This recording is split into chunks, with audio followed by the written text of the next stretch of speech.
Well, some in Victoria are calling it a City Hall cover-up. The city has spent $9,000 to cover up graffiti at a popular Victoria skateboard park.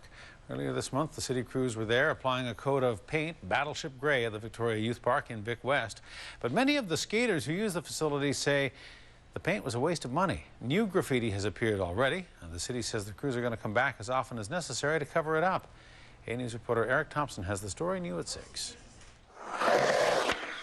Conlon has been skating at the Victoria Youth Park for about 9 years. This new coat of paint isn't sitting well with him and many of his fellow skateboarders. Changes things quite a bit, and they picked the flattest gray color I've ever seen. Totally messes with your depth perception.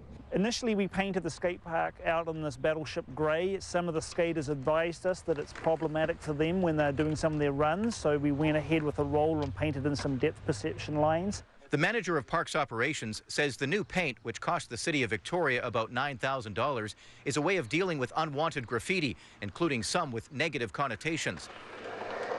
Longtime Vic West skateboarder Jake Warren doesn't buy that argument and believes the city is wasting money. How close did they get to the park to read it? I mean, nobody here noticed it.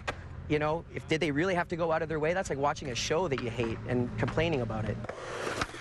One of the concerns the city of Victoria had in leaving this covered with graffiti is that the surface had run out of space. There was no more room for taggers and graffiti artists. So they moved on to buildings nearby. It's what the city calls bleed out. That's problematic for us as a community, and we want to be supportive in making sure we curtail that type of behavior. We consider this vandalism on our park. Esquimalt Trackside Art Gallery used to be an urban art gallery where graffiti artists could express themselves. Some believe the gallery and the skate park offer would-be artists and taggers an outlet. Oh, I think they should leave the kids alone and let them have their artwork in the skate park. It's the kids' park, for heaven's sakes. As far as I'm concerned, it's the way that the people express themselves that keeps them, the young kids out of trouble. I understand what the city's trying to do, I guess, with the graffiti and all. This is, I think, a little extreme. The city says younger skateboarders and their parents tend to be more supportive of the new look. The graffiti was real cool because there was a lot of cool drawings, but it makes the skating faster and smoother, so it's better.